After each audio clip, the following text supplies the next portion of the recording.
Uma única relação sexual sem o uso do preservativo. Pronto, é o suficiente para acender o alerta da AIDS. Mais de 880 mil brasileiros já receberam o diagnóstico de infecção pelo vírus HIV. São 40 mil novos casos todos os anos. O Ministério da Saúde não fala mais em grupos de risco. Os dados de infecção mostram que homens e mulheres, hétero e homossexuais, cis e transgêneros, pessoas em relação monogâmicas ou que têm muitos parceiros, todos podem ser expostos ao vírus. A rede pública de saúde distribui gratuitamente preservativos, mas o contágio tem aumentado entre os jovens, principalmente de 15 a 19 anos, e também entre os idosos com mais de 60 anos. Porque é tão difícil conter o avanço da doença, como funciona o remédio de prevenção que passou a ser distribuído pelo governo.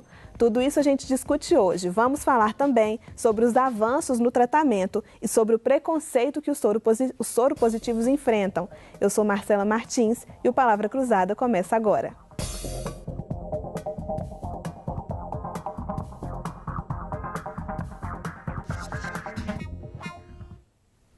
Faz 36 anos que a AIDS foi diagnosticada pela primeira vez. O tratamento evoluiu muito e o acesso ao preservativo, principal forma de prevenção, foi bem facilitado. Mas a doença continua avançando. Para falar sobre isso, eu recebo hoje o médico infectologista Dirceu Greco, que é professor da UFMG. Boa noite, Dirceu. Boa noite, tudo bem? Recebo também a jornalista Joana Soares, do Jornal Tempo. Boa noite, Joana. Boa noite. E Kelly Lopes, jornalista. Boa noite, Kelly. Boa noite. Dirceu, vamos começar com uma explicação aqui. A gente tem números absurdos hoje da contaminação, da infecção pelo vírus HIV. Estamos vivendo uma epidemia de AIDS? É esse o cenário? Realmente a epidemia nunca terminou, né? Mas ela, apesar do número ser alto, se comparar com um tempo atrás, ela está muito menos intensa, ela não está sob controle. Acho que é importante para a população saber disso, né? Porque uma coisa que eu tenho sempre lembrado a vocês, a nós todos, é que muitas vezes você lembra de discutir AIDS em duas épocas do ano, que é a época de dezembro, ou janeiro, começo de janeiro, que é perto do Dia Mundial, agora o mês de dezembro foi o mês da dezembro luta, vermelho, vermelho, né? Ou no carnaval. Fica parecendo que fora disso não tem mais problema. Então, ela parece que desaparece, na hora que vem os números, fala, mas não desapareceu, está aí, né? Então, acho que é importantíssimo lembrar para a população, primeiro, algumas coisas que você já falou. Não tem grupo de risco, não tem comportamento de risco. Eu estou falando, não, isso acontece, é compromisso. Não tem isso, não. Tem a situação de risco. Quer dizer, sexo não protegido com a pessoa que não sabe a sorologia, tem um risco, pode ser maior ou menor. Né? E a história da como você previne, e é interessante perguntar a quem está nos ouvindo se ele sabe como previne. Eu tenho quase certeza, 90% sabe. E como é que você transforma isso numa mudança de atitude frente a uma situação que tem o HIV, mas não é ele sozinho, né? Tem sífilis, tem HPV, tem gonorreia, tem a hepatite B. E para as mulheres não tem, inclusive, a gravidez indesejada quando não é protegida. Então, acho que tem um leque de problemas sem ter que lidar com ele. Né? Mas o difícil é transformar essa informação toda disponível em ação, né? As meninas aí já fizeram reportagens sobre o assunto. Vocês percebem isso, essa dificuldade das pessoas de dar mais atenção ao assunto? Na verdade, assim, você estava até falando, se perguntar às pessoas, 90% sabe, saiu uma pesquisa recente agora, do começo do mês, até mesmo, né, essa questão do dezembro vermelho, que 94% dos jovens sabem que devem usar o preservativo, mas que 45% desses 94% não usam. Mesmo sabendo que tem que usar, não usam. Não usam nunca, né? Tem não usam que usam nunca. Às vezes. Isso, então não usam nunca. Então, o engraçado da gente pensar é que a informação hoje está tão fácil, está na mão mesmo, literalmente na mão, né? Porque todo jovem, criança mesmo, tem um smartphone, tem um celular, tem acesso à internet e a informação é muito acessível e eles sabem mesmo que tem que usar, o jovem sabe que tem que usar, não só o jovem, né? A gente falando de jovem porque tem esse aumento principalmente na faixa etária jovem, mas as pessoas sabem da importância que tem o uso do preservativo para a AIDS e para outras doenças também sexualmente transmissíveis e, no caso feminino, da gravidez também. Mas realmente não tem não tem essa consciência, tem o saber, mas de fato, nas vias de fato, essa consciência ela não acontece. E ou é porque não tem o preservativo na bolsa, ou porque tem, mas já está velho, já amassou, ou porque me incomoda, né? No caso, a maioria, quem faz esse tipo de comentário é o homem. Não, me aperta, me incomoda, eu não gosto. E acaba que realmente a maioria não usa. Tem um processo multifatorial mesmo, né? Porque é claro que é a percepção do risco, né? Porque se fosse provavelmente uma doença muito mais contagiante, porque o HIV, na verdade, ele não é toda relação sexual que a pessoa se infecta, né? Então ela fala, bom, isso acontece com os outros mesmo, sim, então não é comigo, isso é uma das razões. A outra que eu comentei, que você não fala mais sobre o HIV, você esquece que ele existe, né? E entre esses, você comentou do aumento na população mais jovem, tem razões óbvias, né? Entre 15 e 25 anos tem mais relação sexual na vida. Se o vírus está disponível, você vai infectar, né? O sexo está muito mais precoce, mais casual, mais fácil, sem nenhum julgamento. Né? Assim, está sendo assim, vai ser assim. Que bom que seja assim, que as pessoas gostam, né?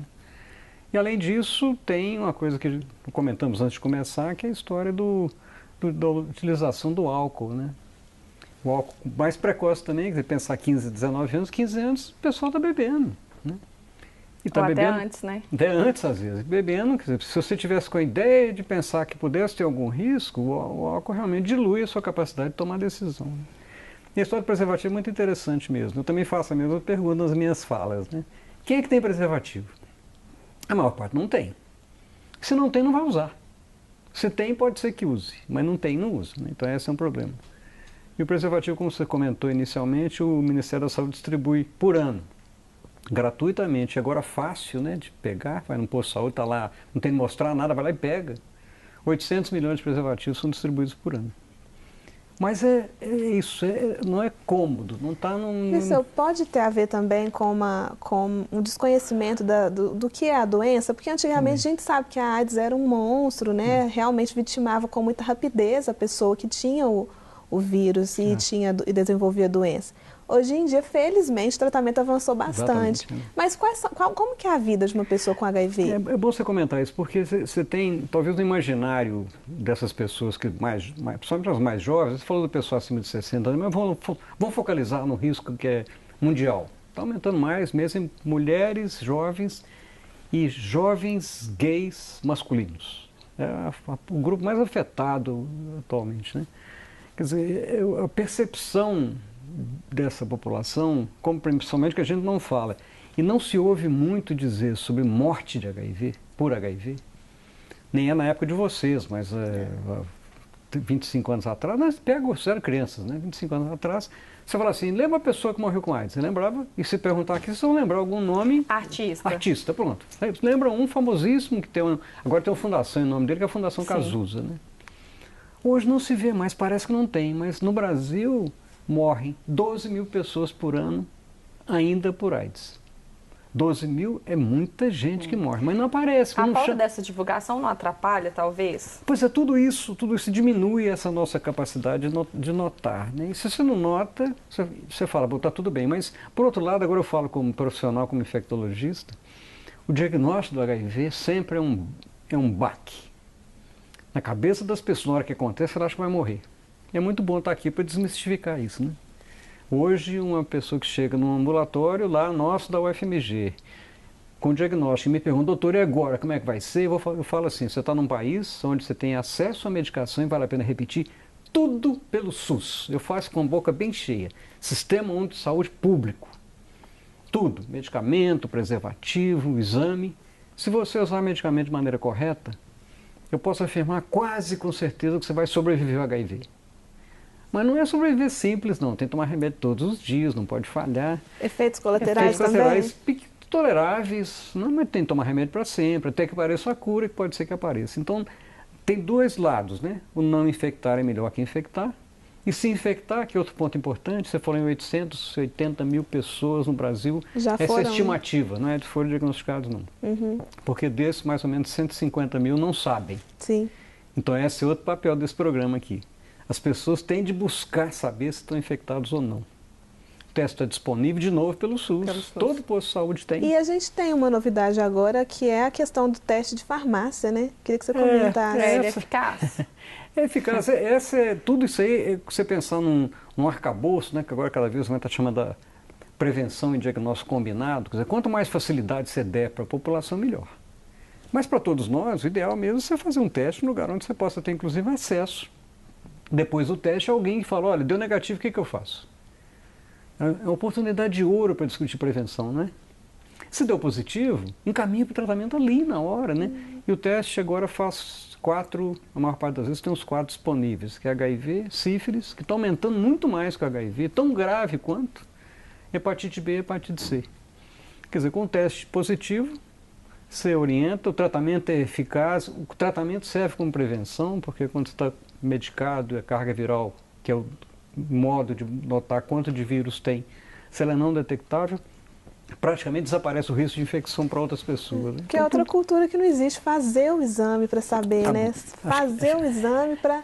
Eu até, quando eu vi a questão do teste de farmácia, eu imaginei que fosse um avanço, assim, importante, porque a gente percebe, né, Joana, a gente está sempre fazendo reportagem, a gente percebe que as pessoas elas têm uma barreira para falar disso, de procurar uma ajuda, até de ser vista procurando uma ajuda, você percebe isso também? Sim, total, é uma discriminação, né? Tem o preconceito de fazer o teste, de pedir para o parceiro fazer. Tem uma coisa, você começa a namorar e às vezes você vai deixar de usar a camisinha e poderia pedir antes, né? Que custa, assim, ninguém... Pois você falou um negócio muito interessante aí, que o Conselho Federal de Medicina, que baliza a atividade médica, né, um tempo atrás, eu participo de uma comissão deles lá e nós propusemos uma recomendação para os médicos. Agora tem uma recomendação, tem um número, que é 2 de 2016, que fala o seguinte: o médico deve oferecer em toda consulta 4 testes. Esse que eu falei, né? Hepatite B e C, HIV e sífilis. Oferecer, nada fazer escondido, nada, né? Aqui eu estou em minoria, aqui eu estou felizmente com 3 mulheres capazes. Para vocês é muito mais fácil fazer o teste, porque se engravidar faz teste. Está mais ou menos dentro do caminho. Não, vai lá, faz o teste pré-natal e tal. Mas nós, homens, só vai... Eu vejo que tem os homens que estão aqui junto a nós, quase certamente não tem médico. Então não vai. Não vai ao médico. Esse é o primeiro ponto. Eu acho que isso é questão cultural também, porque a mulher vai muito mais ao médico. Isso, então não é nem só a questão de gravidez. A mulher ela tem a rotina de pelo menos, né, a maioria, claro, uma vez por ano. De pelo menos uma vez por ano ir ao médico. E aí geralmente, né, a médica conversa, a maioria, acho que até por essa recomendação, já faz esse pedido de exame e dificilmente a mulher se nega a fazer, porque é um exame, né, de sangue que não tem problema, está lá no pedido como todos os outros. O homem, ele vai muito pouco ao médico, ele quase não vai ao médico. E fica difícil, como a Joana falou, tem muitas meninas, né, a gente falando de jovens, que tem medo mesmo, a resistência de chegar para o parceiro e falar. Porque, né, na maioria das vezes, o homem insiste para parar com o uso do preservativo. E as meninas têm mesmo esse receio, não sabem como se estivesse como chegar, né, dele, exatamente. Assim. E aí já vai para esse outro lado cultural. Mas por que eu tenho que fazer? Porque eu só tenho você, você está desconfiando de mim. Então bate muito nesse lado de cultura mesmo, nosso, da sociedade, do homem e da mulher, que é essa questão de cuidado mesmo com a saúde. É isso. Dentro dessa questão da cultura também, eu enxergo a camisinha, assim, o homem deixou de usar até mais ou menos... Porque a gente toma pílula, né? E aí a responsabilidade, parece que o homem desaprendeu a usar a camisinha, porque para a gravidez já está resolvido com a pílula, entendeu? Só que a camisinha é perfeita para milhões de outras doenças, evitar doenças, não só a gravidez, né? É isso. Mas deixa eu aproveitar essa frase sua, que é muito interessante, né? Porque, você vê, nós vivemos num país complexo. Né? Nós estamos falando agora sobre uma classe média para cima, né? Nós não estamos nem falando ainda no risco social, nós vamos falar daqui a pouco, se couber, né? Mas você vê, todas as frases que nós acabamos escutando, que vocês acabaram falando, é que o homem, né? O homem não quer, o homem decide, o homem carrega. Quer dizer, o papel que nós vamos ter daqui para frente, com essa mudança toda, né? Vejo 3 pessoas completamente emancipadas aqui. A decisão tem de ser pessoal, né? Sem isso, sem mim. Ter o preservativo na bolsa. que até hoje não é preconceito, porque se você sai com, qualquer um de vocês solteiro, sai com uma pessoa e nessa noite vai ter uma relação sexual, e se você tira o preservativo da bolsa, no dia seguinte você fica com medo daquele sujeito falar que você estava preparada para ter aquilo que todo mundo queria, mas os dois queriam, né? Então, esse preconceito e essa disparidade, né, de poder, mesmo um país machista, e não preciso nem repetir, você sabe melhor do que eu, isso é machista, violento, né, mulher não manda, eu que mando. E comentou outra coisa interessante também, que é a história do relação sexual com um parceiro ou parceira nova, você pode até decidir, às vezes até decide fazer o teste antes. Faz o teste, então, puxa, que ótimo, tá tudo bem, passa uns... Ou então não resolve não fazer, vamos usar preservativo. Mas passa uns 3, 4 meses, você purifica o parceiro. Tá purificado, tão lindo, tão lindo, tão cheiroso, tão bom. Para que vou usar preservativo? Acabou, aí o risco aparece nesse momento. Né? E uma coisa clara para todos nós, que cada um sabe da gente. Né? Eu não sei da minha parceira, posso até confiar, mas não sei. Ela tem a vida dela, eu tenho o risco é pessoal. Chega a ser até ideológico, né? Um romantismo bobo, assim, de você achar que... Purificação do parceiro ou parceira que é o diabo. E essas 12 mil pessoas que morrem por ano são as que não se tratam, então, né? Pois é, então é bom você lembrar disso, mas eu estava querendo voltar um pouco do que ele falou sobre, até um negócio otimista, que eu nem pensava que estava acontecendo, que a médica tem tendido a pedir mais exames. A minha impressão é que não continua não pedindo. De HIV? Porque você chega uma pessoa como você, posso usar só o seu exemplo, você está com 20 e poucos anos, casada. Você chegar na sua ginecologista, ela pedir seu HIV, ela pensa 8 vezes antes, mas ela é casada, ela é tão séria. Quer dizer, a dificuldade de conversar sobre o assunto, e você também. Você chega lá, ela te conhece já desde que você tinha 17 anos. Nunca falou sobre isso. De repente você fala, senhora, você podia pedir meu exame? Ela vai falar, por quê? O que está acontecendo entre vocês? Eu estava vendo um depoimento de uma senhora idosa que estava com sintomas, né? Estava adoecida, e ela falou que ela passou por uma bateria de exames de doenças raras antes de pedirem para ela um exame de HIV. Mas eu acho que tem essa diferenciação dos idosos para os mais jovens, nessa questão de pedido. Também. Eu acho que tem muita essa diferenciação. Assim, eu até comentei, eu também espero que esse aumento de pedidos mesmo esteja acontecendo naturalmente. Tomara. Assim, eu sempre a minha médica, né, até uma médica que me acompanha há bastante tempo, eu sempre fiz. Conversa sobre isso. Sempre teve uma conversa, e eu sempre fiz, eu já fiz mais de uma vez, já fiz mais de 3 vezes, assim, exame pré-nupcial, foi o primeiro exame pedido, então, assim, eu também espero que tenha esse aumento, principalmente com essa recomendação. Certo. Importante, né, Kelly? A gente vai continuar falando do assunto agora no próximo intervalo, vamos ter que chamar um rapidinho intervalo, daqui a pouco a gente volta, fique aí com a gente. Desculpa de ter...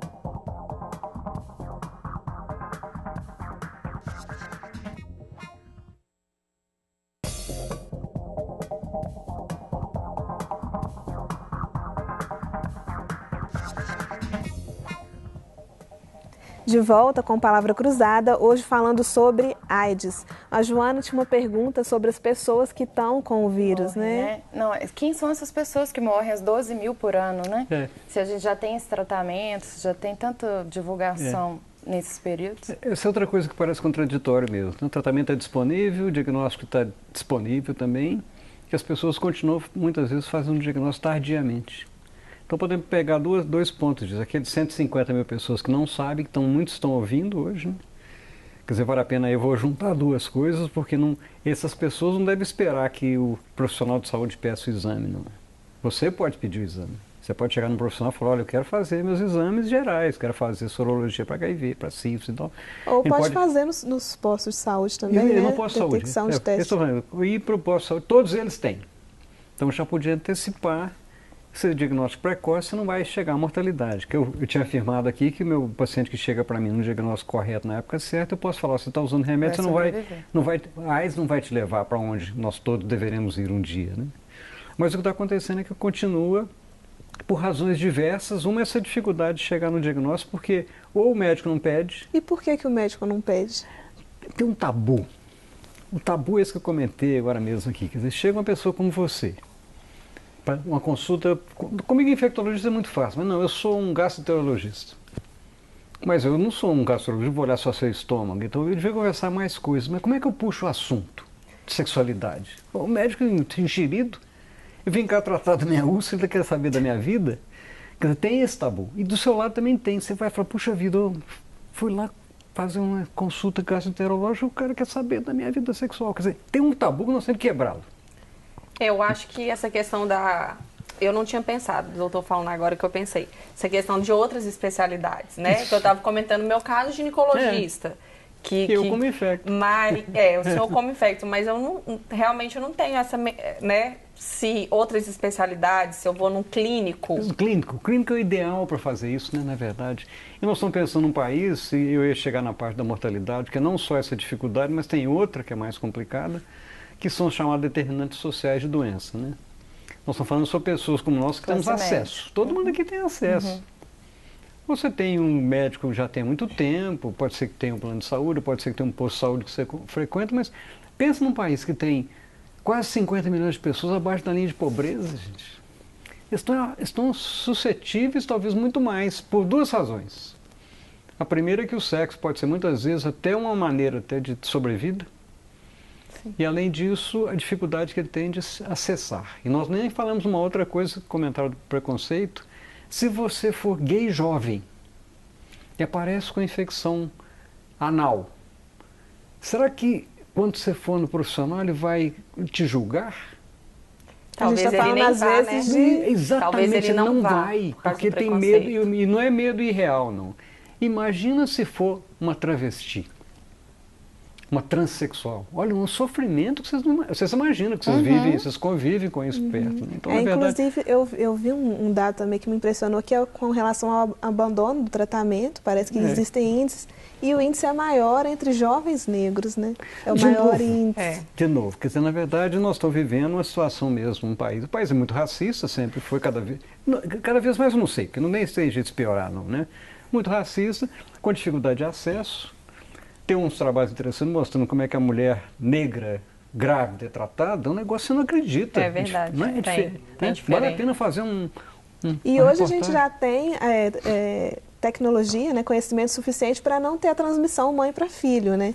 Mas esse acesso também imagino que não é para todas. Essa caiu muito mesmo. O Brasil acabou cumprindo as metas, porque com a história do teste ser oferecido durante a gravidez.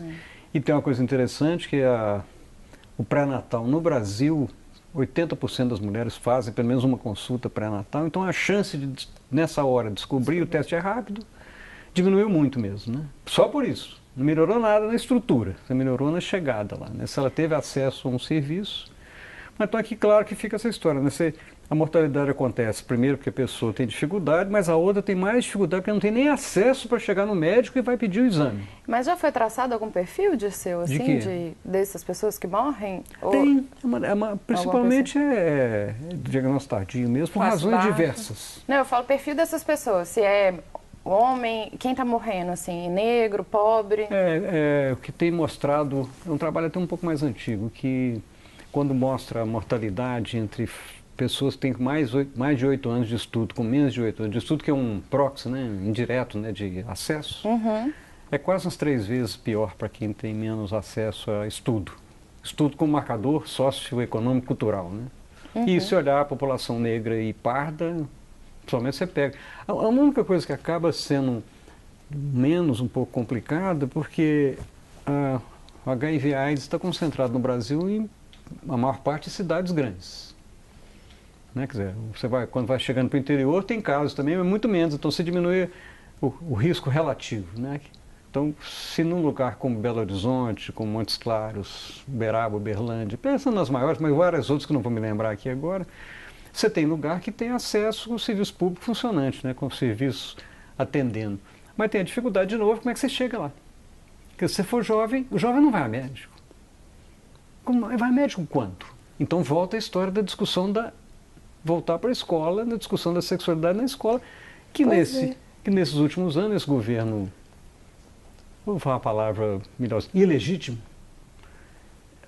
Tiraram, não pode falar a palavra gênero. Né? A gente tem essa impressão, existe uma cultura de pessoas que acham que falar de sexo com crianças e adolescentes induz ao início da vida sexual. Sua experiência é qual? Não, eu posso até pedir até a Kelly para me ajudar. Kelly também está lidando com rede social. Onde é que o pessoal tem informação? Hoje o menino de 8 anos, ele sabe qual é que é o site de sacanagem. Vê tudo que ele quer, tudo, bem ou mal. Não é, quer dizer, é uma estupidez, né? Inominata, mas é o conservadorismo brasileiro, né? Você acaba impedindo que você converse sobre o assunto para evitar dizer que a família está sendo destruída. E só aumenta o tabu, né? Assim, porque quanto menos se fala, menos se protege, menos se previne. Usa os argumentos malucos, que usa o detalhe, né? Não vai falar para um menino de 5 anos sobre isso. Ninguém está falando para falar com um menino de 5 anos. O processo é gradual, não é um processo. E engraçado que com o menino existe o incentivo da iniciação sexual. Sim. Pode falar de sexo, mas não se fala de prevenção, né? Mas eu ia falar que isso... E com a menina não se fala de prevenção, não se fala de sexo, não se fala de nada. Finge que não tem. E aí ela, como você falou, que poderia estar carregando lá a camisinha, jamais, né? Assim, você pensava chegar em casa, a mãe abre a bolsa? Isso que eu ia comentar. Até hoje, isso, nós estamos em 2017. Eu acho que isso é uma bandeira, até a gente fala assim, só questão cultural, de ser conservador, mas é uma coisa bem maior, porque até o doutor, que também é professor, para que essa educação acontecesse nas escolas, né, minha opinião, isso tinha que ser em conjunto com a família, porque é muito difícil o professor fazer um trabalho todo e ele não ter essa continuidade desse trabalho dentro de casa. Então, assim, ainda há muito esse tabu, até como a Marcela comentou, se falar vai praticar. A gente viu isso há menos tempo, agora recente, com a vacina do HPV, por exemplo, que foram oferecidas para as crianças. E teve pais que proibiram que as crianças não iriam ter acesso à vacina, proibiram. E o que você falou mesmo, mulher, por exemplo. Eu já escutei casos de meninas falando, não, se minha mãe encontrar uma camisinha ou mesmo anticoncepcional nas minhas coisas, ela me mata. Eu não posso andar com isso dentro de casa, eu não posso ter esse acesso. Então, tem que ser feito um trabalho conjunto, porque é difícil para a escola se não tem o apoio da família, porque tem que ser uma educação continuada e que seria muito importante para diminuir os números lá na frente. É isso, que se a discussão começar, porque eu estou lembrando, você lembrou de um fato, agora em julho aqui em Belo Horizonte aconteceu uma coisa interessante numa escola privada, né, que foi no Colégio Santo Agostinho, católico, que uns pais fizeram um documento para levar judicialmente a escola, porque estava lidando com sexualidade para as crianças. Foi muito interessante, porque fizeram isso, saiu público. No dia seguinte, os alunos do 3º ano fizeram uma carta espetacular apoiando. Não sei se vocês viram isso, vale a pena ver essa carta. A gente deu isso. Quer dizer, a minha expectativa pode ser um pouco otimista, mas nós estamos vivendo um processo mesmo. Nós estamos vivendo um processo ruim no país. Mas tudo que é ruim acaba saindo alguma coisa que melhore, né? E a juventude que vai ter que tomar conta cada vez mais, né? Gisele, e tem, claro que essa questão de falar, de tornar isso, não deixar de ser um tabu é muito importante. Mas tem tecnologia associada que pode ajudar também, por exemplo, a questão da camisinha mesmo, né? A gente teve uma promessa aí da Fundação Bill Gates de uma camisinha melhor, de uma camisinha menos incômoda. A gente tem essa expectativa aí no horizonte da gente ter... É difícil você pensar, né? Porque até hoje o pessoal fala que camisinha é igual comer bala com papel, não tem essa história? Até hoje, né? Na minha época eu falava isso. Quer dizer, na verdade nós temos que pensar uma coisa para falar para todo mundo. Para ter uma vida sexual segura, feliz, tem que proteger. E a proteção tem que ser definida. Não fala, eu vou deixar. Vai deixar, vai ter um risco, como você bem comentou, um risco lotérico. Tem uma chance de encontrar fora de hora alguma coisa que você não queria. Se você puder não comprar essa loteria, é melhor proteger. Como o risco é pequeno, relativamente, falar, vou deixando. De repente acontece. É igual, vocês não acreditam até hoje, é igual uma bomba na família, na pessoa. E o papel que a gente tem, que eu tenho como professor, lá na universidade, lá na medicina, nós somos muito bem estruturado, é receber essa população e desmistificar. E aqui pode servir para isso, né? A primeira desmistificação é que é melhor não infectar. E a segunda, se infectar, tratar logo. E a terceira, melhor saber do que ficar achando que não tem nada. Então, 3 coisas. Né? Quando o governo quer, ele faz campanha, né? Assim, igual a gente tem um exemplo clássico do cigarro, né? Será que era isso que estaria faltando? Assim, uma campanha radical para as pessoas entenderem que a AIDS ainda está aí, que ainda existe? Porque a gente não tem convívio, realmente a nossa geração não teve convívio com pessoas... Eu não conheço. Com essa mortalidade desse jeito, você não viu, né? Nem com pessoas que têm AIDS, né? Apesar de você estar convivendo, que falam que tem. Ou que falam você está convivendo o tempo inteiro, você sabe. Não, mas você fez uma pergunta interessante, porque tem uma discussão muito grande para saber como é que você passa conhecimento, né? Uma é com campanha. Uma campanha, na minha opinião, funciona quando é uma coisa aguda, né? Por exemplo, campanha da gotinha para poliomielite. Funciona, porque se você tomar a vacina, está resolvido, né? Campanha para a vacina de febre amarela. Nós vemos aquele surto absurdo agora, que agora deve estar controlado, porque quase todo mundo está vacinado. Mas quando você fala com o processo contínuo, a campanha não resolve, né? O que resolve, você falou também a palavra, que é educação continuada. Quer dizer, tem que ter na escola, tem que estar numa rede pública como essa, de vez em quando tem que chamar a gente fora de hora. Maio, será que o pessoal transa em maio? Transa, chama para falar sobre o programa aqui, né? Porque no carnaval e no dia 1º de dezembro não precisa, tá cheio de coisas. Tem um programa até que ganhou o prêmio aqui, que é Belo Horizonte de Mãos Dadas contra a AIDS, né? Todo arrumadinho, que funciona no carnaval, né? Mas passou, acabou. Então é isso, acho que você tem toda a razão. Mas eu falo até de ir continuado mesmo, desmistificando essa ideia de que a camisinha é incômoda. Deve ser difícil. Porque inclusive essa ideia de que a camisinha é incômoda, eu acho que tem um pouco de machismo nisso também. Tem muito. Que quem reclama é ele, né? E é ele, e é porque para ele é muito fácil muito só não cômodo, usar, porque ela está tomando remédio, que é uma outra discussão, né, da pílula, que hoje existe esse movimento antipílula, as mulheres não quererem tomar mais a pílula, para se libertar mesmo, porque no passado ela veio com essa bandeira feminista de dar liberdade sexual, mas aí aprisionou a gente nela, né? Assim, só tomar a pílula que resolve, você vai se entupindo de remédio o resto da vida, sendo que você pode usar uma camisinha. E quando usa, ele conclui, né, o trabalho, mas não dá tudo certo, não é bom? Falando sobre a questão da pílula, eu lembrei da questão do remédio, né? O governo está oferecendo agora um tratamento de prevenção. É um comprimido? Como funciona isso? Essa chamada profilaxia pré-exposição, tem uma sigla que vocês vão escutar isso muito, chama PrEP, que é profilaxia pré-exposição, né?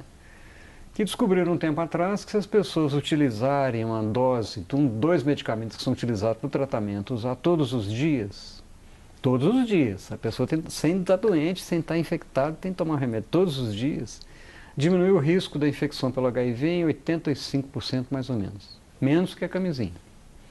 Então decidiram que o lançamento de uma proposta como essa serviria para algumas situações muito específicas. Pessoas em altíssimo risco de infecção. E tem, né? Tem a vulnerabilidade social, tem a vulnerabilidade de atividade. Então, para essas pessoas era interessante ter um método a mais. Então, o Ministério da Saúde decidiu, lançou agora no começo de dezembro, no Belo Horizonte tem 2 centros que vão começar a deslanchar esse processo pelo SUS, no Hospital Eduardo Menezes, que é do Estado, e na Faculdade de Medicina, que é o Serviço de Doenças Infecciosas, que deve começar no começo de janeiro já.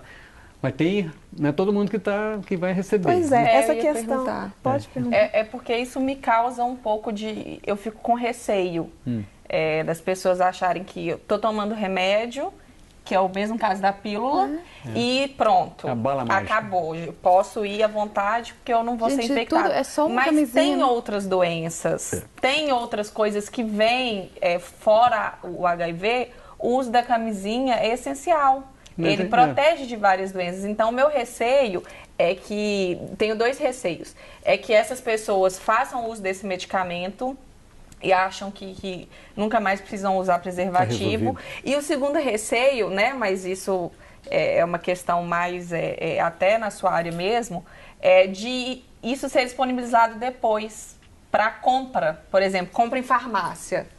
E aí as pessoas, né, mesmo aquelas que estão nesse grupo, irem lá, vou comprar e agora nunca mais uso camisinha, só vou tomar o remédio e pronto. Esse é um risco, né? A gente espera que, como tudo tem exceção, né, pode pensar que a população geral pode ter esse negócio na cabeça e vai ter em todos os locais, tem gente que vai fazer coisa que não devia fazer.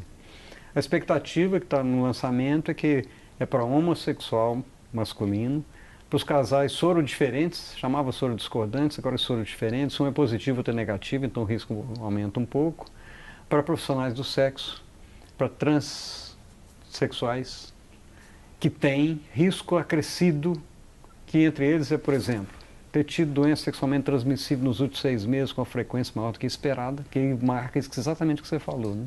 Quer dizer, essas estão encaixadas no medicamento que vai ser distribuído pelo SUS. Pois é, e a gente volta aí É como para um se fosse grupo uma de outra risco. pílula, né? A palavra é duro, né? Porque, na verdade, não é, mas volta para uma situação de risco acrescido. Não é só semântica, não, né? Porque o risco é o não uso de preservativo. Mas isso nós falamos, você falou, é uma relação sexual, pronto. Mas uma é igual loteria, né? O risco é muito pequeno. Se for 30, aumenta o risco. Se for 50, é a mesma situação, o risco maior. Então é para risco acrescido. E acaba encaixando em populações mais vulneráveis. A palavra vulnerabilidade está sendo muito usada para isso, né? Pessoas mais vulneráveis ao risco da infecção, elas teriam direito. Lembrando que quando distribuir a medicação, distribui juntamente com o preservativo, dizendo, olha, não substitui, não é completamente seguro. E alguém comentou antes, tem efeito colateral. Se não usar diariamente, não tem o efeito que deve ter. E você pensa, é usar todo dia, né? Você é Ainda a não favor é essa pila. desse prêmio? Joana, eu vou pedir para você guardar essa pergunta. A gente vai fazer mais um intervalo, Segura. mas daqui a pouquinho a gente está de volta.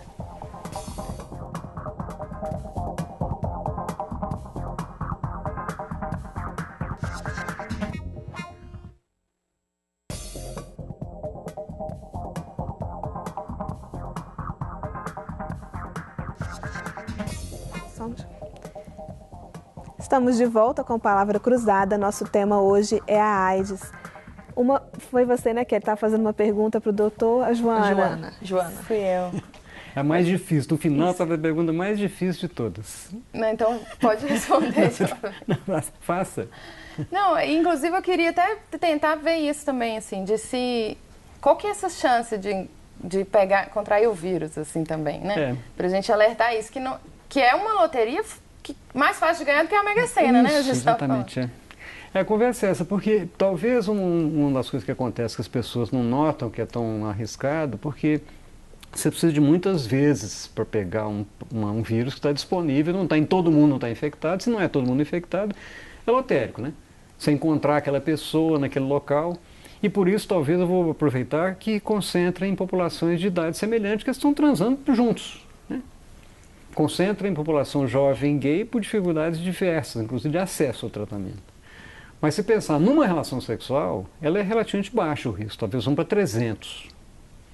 1 para 300, 1 para 300, com a moedinha 50% de chance, eu perco não sei quantas. É.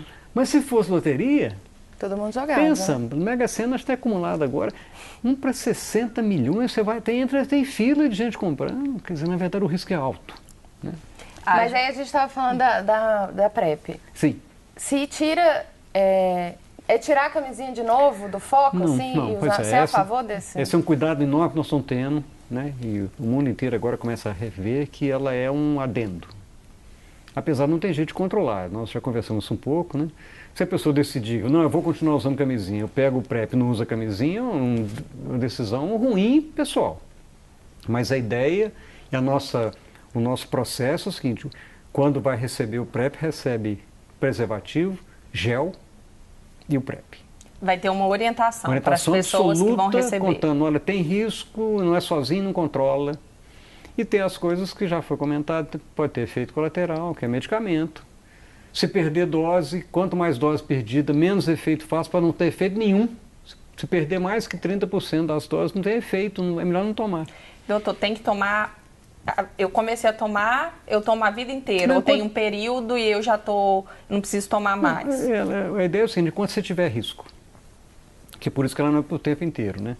Porque se pensar que tem uma fase, mesmo essa população que tem mais risco, ela tem uma fase de vida, por razões diversas, que tem maior risco, o PrEP entra como um adendo, acho que é uma proteção a mais. Mas eu concordo com você, assim, gênero, número e grau.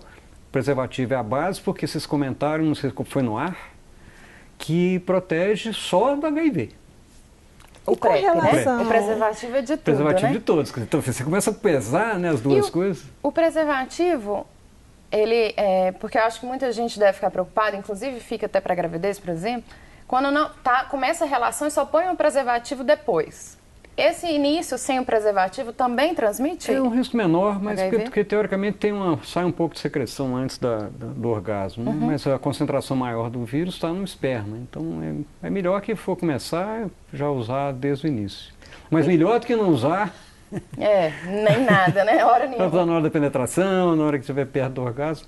Doutor Giseu, a gente tem avanços também em outros medicamentos, especialmente em algum relacionado à cura da AIDS. Está nessa muito busca? Muito bom você falar, eu passei rapidamente também, que você vê. Vocês não pegaram também, mas a medicação tornou-se eficaz a partir de 96. Vocês já tinham nascido.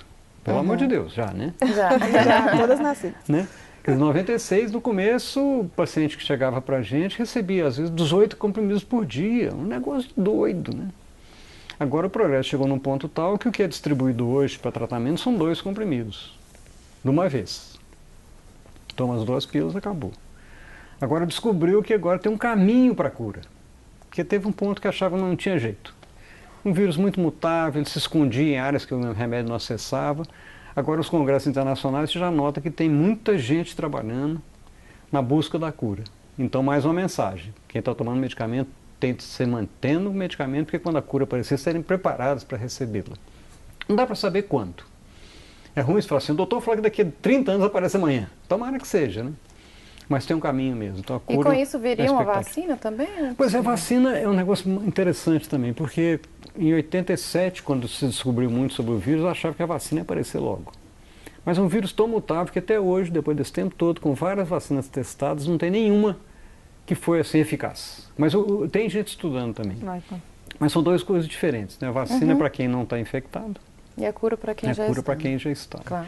Eu acho que o papel principal aqui é você pensar, lançar as mensagens, né, de diagnóstico logo, o mais rápido possível, né, em situações diferentes, em ambientes bons, não obrigatório, não é compulsório, não pode pedir exame pré-admissional para nenhum de nós, né, para fazer, né. Sabendo o diagnóstico, tratar, buscar, exigir o tratamento. De novo nós falamos exigir preservativo, exigir o medicamento em tempo hábil. E a discussão de cada um de nós sobre a nossa emancipação, né? Nós somos capazes de tomar conta de nós mesmos. Eu estou simplificando, né? Num país violento, machista, racista, muitas vezes aquela pessoa que está sendo afetada não tem essa capacidade. Então, talvez nesse sentido, até PrEP pode ajudar, né? A mulher que não consegue negociar, por enquanto a PrEP não está indicado para isso, mas tentar o preservativo feminino, que está disponível. Que também tem um tabu em cima. Ele é mais complicado. Ele é mais descômodo, mas você toma na sua cabeça, fala assim, eu tenho preservativo, eu só vou transar com ele. Está distribuído também. Não na intensidade que tem o masculino, mas ele está também distribuído pelo Sistema Público de Saúde brasileiro. Eu queria até puxar um tema, que nós falamos muito da questão dos jovens, mas a Marcela até comentou no começo do programa que o número também tem aumentado muito em idosos. E até saiu matéria esses dias, uma reportagem grande, falando só sobre o caso mesmo de infecção sobre o HIV em idosos. E até mesmo, porque programa de televisão, acho até bacana falar, porque jovens acessam muito mais por rede social e população TV mesmo, a população idosa ainda assiste muito. E nessa reportagem, vários idosos falavam que não usam, que estavam ativamente, que não usam camisinha porque já tem mais de 60 anos, já não pega mais. Então, a ideia é que já passei de uma certa idade, eu não pego mais doença. E, na verdade, não existe isso, né? Você pode pegar em qualquer idade. O vírus não tem preferência nenhuma, né? O vírus é um vírus democrático. Ele não vê idade, não vê local. Se tiver presente, passa. Mas foi bom você lembrar mesmo, a gente acaba esquecendo, né? Porque a expectativa era falar para jovens, e quase certamente não tem esse acesso, né? Então, falar para a população mais, chamar de madura, né? Porque tem uns nomes tão ruins agora que dão para as pessoas que têm mais de 40, 50, 60 e tal, que é exatamente o vírus está em todo lugar. E por que aumentou? Quer dizer, na verdade, o aumento é relativo, né? Quer dizer, ele aumentou porque as pessoas estão transando muito mais tempo, por razões diversas. Sim. Até pela liberação sexual, que atingiu o idoso também, né? As pílulas, né? Os Viagras e assemelhados. E o papel que os médicos têm, quer dizer, como é que pensa o médico lá, atende o clínico, atende um senhorzinho lá de 58 anos, todo arrumadinho, de terno, faz que nem transa. Não é na cabeça do médico? A mulher, pior ainda. A mulher de 60 anos, agora melhorou muito, porque a mulher de 60 anos está muito nova, né? Mas a ideia é que ela sai, como é que vai conversar sobre isso? Como é que vai puxar esse assunto? E tem de puxar. E talvez inverter, né? Falar para eles, para elas, que a necessidade, você tem vida sexual ativa, não protegida, correr o risco, vale a pena avaliar. A doença ela é pior para quem está em idade avançada? Tudo nos extremos da vida são mais complicados, né? Porque o sistema imunológico não está preparado quando muito jovem, já está começando a perder sua capacidade. E às vezes demora mais para diagnosticar, né? Combinei isso com ela. É isso que eu queria que você... Exatamente isso mesmo, né? Quer dizer, você não pensa... 5 anos, 6 anos, 7 anos, está emagrecendo, está deprimido, não é sempre está deprimido, então de repente aparece uma doença gravíssima, fala, olha, está infectado, está em tesão, está infectado. Então isso é bom lembrar disso também, né? Para os profissionais lembrarem, sem nenhum exagero, mas lembrar que a sífilis está junto e talvez a sífilis tem um problema maior que você perguntou sobre risco. A sífilis é muito mais infectante, muito mais que o HIV. E está disponível, está aumentando sífilis congênita, que não tinha nenhum sentido, devia ter acabado há muito tempo, né? E a pessoa que está em tratamento, ela inclusive não transmite o vírus? Hoje já pode afirmar, assim, quase 100% e não fala para nada, né? Mas quem está em tratamento correto, com a carga viral do vírus não detectável, tomando medicamento sempre, você pode dizer que ela não transmite, por relação sexual, né? Que é o risco maior de transmissão ainda é sexual, né? Banco de sangue está resolvido. O Brasil fez muito bem. A transmissão da mãe para o filho também está praticamente controlada. A parte dura de mexer, que é a melhor delas, que é a parte sexual, né?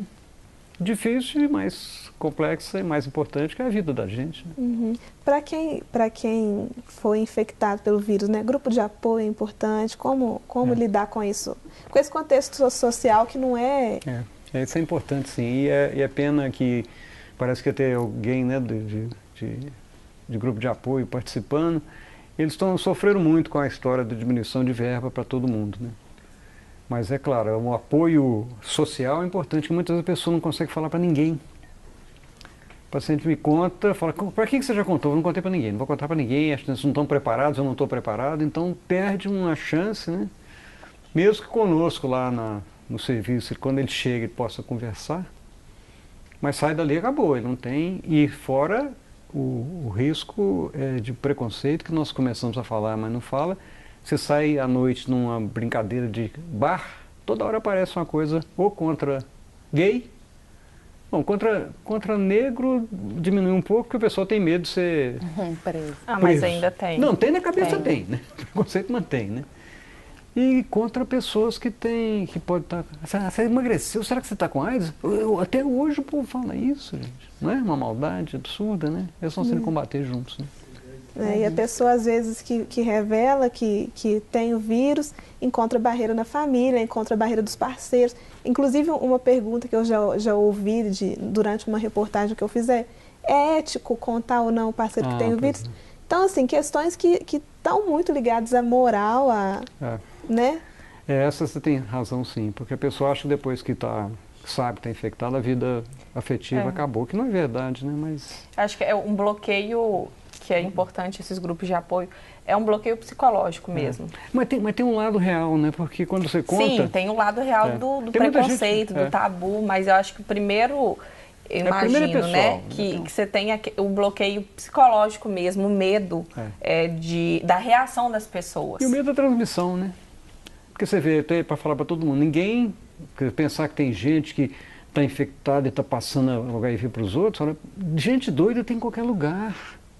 Mas na maior parte da população, ela está preocupada, ela perde a vontade, mesmo afirmando isso que eu afirmei para você está tratando, o risco é zero praticamente, ela fala, na hora eu não consigo, porque eu tenho medo de passar, e tem essa discussão que você perguntou, quando é que você conta que você está... Você está em uma relação recente então, como está muito mais casual o sexo mesmo, que você fala antes de ter relação sexual ou fala depois que você está mais íntimo? Engraçado é que o íntimo agora não tem nada a ver com a relação sexual, né? Você vem depois, né? Então é difícil, o pessoal sofre muito com isso. Agora tem muita gente, se olhar na rede aí, gente que está vivendo com HIV, a palavra certa agora é essa, né? Você não está infectado, você não está soropositivo. Pessoas vivendo com HIV que se mostraram e defendem a discussão. É interessantíssimo ter isso como... Levantando a bandeira. Mulheres que engravidam também, né? Mulheres que engravidam. Mudou muito, né? Você pensar 20 anos atrás, nossa, é um negócio... Eu estava falando sobre isso. Existe a possibilidade de um parceiro com HIV ter um filho com alguém sem HIV, ter a concepção sem a transmissão do vírus, né? Tem duas maneiras. Uma que é absoluta, que é fazer a inseminação, né? Tirar o sêmen, porque o vírus não atinge o espermatozoide, né? O vírus está no líquido. Você tirar o espermatozoide e injetar de maneira até que fácil. Mas hoje, com a história da não transmissão com a carga viral não detectável, tem essa orientação para as famílias. Olha, o risco não é zero, próximo do zero, tomamos a decisão juntos. Né? O que é importante também, né? Porque é você dá que uma normalidade para a vida da pessoa com HIV. E para a mulher, principalmente, né? Você pensa, a mulher, com esses riscos todos nós falamos, a mulher infectada, quando ela chegava no serviço, falava assim, agora você tem de ligar. Não pode ter mais. Acabou. Ela tem o direito. Que é outra discussão que não acontece, que é o direito sexual e reprodutivo. Não pode falar nem de gênero, agora você pensa em direito sexual, como é que é, né? E quanto tempo vive uma pessoa com AIDS que não está fazendo tratamento, que não descobriu? A evolução dela sem tratamento é 8 a 10 anos, se não tiver... É isso que eu comentei, né? As pessoas chegam lá naquela fase quase final, aquela fase do diagnóstico, já tem 10 anos que está infectada. Tem um período bem pouco sintomático, que dura aí, pode durar anos nas pessoas, que é outra dificuldade, que parece com a sífilis também. Tem uma fase aguda, rápida, desaparece e fica assim, mais ou menos, e de repente com 8 anos começa a ter sintoma. E esse é o sintoma, aí chama AIDS. O HIV é diferente. Não, aí que a doença... Ah, tá. Eles descobrem que é AIDS. O mais seguro mesmo, mas se fez sem preservativo, está com dúvida, fazer o exame. Ele fala, se você tiver risco acrescido, rápido. Faça, porque serve até para conversar, né? E faz os outros juntos. Se for hepatite, você vacina. Hepatite B, vacina está disponível. Se for sífilis, trata. Se for HIV, encaminha. E se for negativo, claro que vai ser a maior Continua. parte. Discute sobre a prevenção. A prevenção. Teve até uma época de uma campanha Melhor Saber, né? Isso, é isso que eu estava falando. É melhor você saber do que você achar que não vai acontecer comigo. De repente, 10 anos depois, você fala, puxa vida, eu podia ter feito isso 10 anos atrás. Todos vulneráveis, todos, né? Somos todos. E a educação, como o senhor bem colocou aqui, a gente colocou também, educação importantíssima, melhorar essa educação sexual, falar em casa, né, doutor? Pois essa é a minha proposta para você, palavra cruzada. Chama uma para discutir isso. E quem está em casa, sexual, falar com a família. Traz os meninos do... E se não levar para a escola? Agora a gente vai ter que encerrar o programa, infelizmente nosso tempo acabou, mas fica o recado para todo mundo que está assistindo aí em casa. E bom, você rever esse programa amanhã na internet pelas nossas redes sociais. É só acessar facebook.com/Palavra Cruzada TV ou no youtube.com/Palavra Cruzada TV. Quarta-feira que vem estamos de volta. Boa semana para você.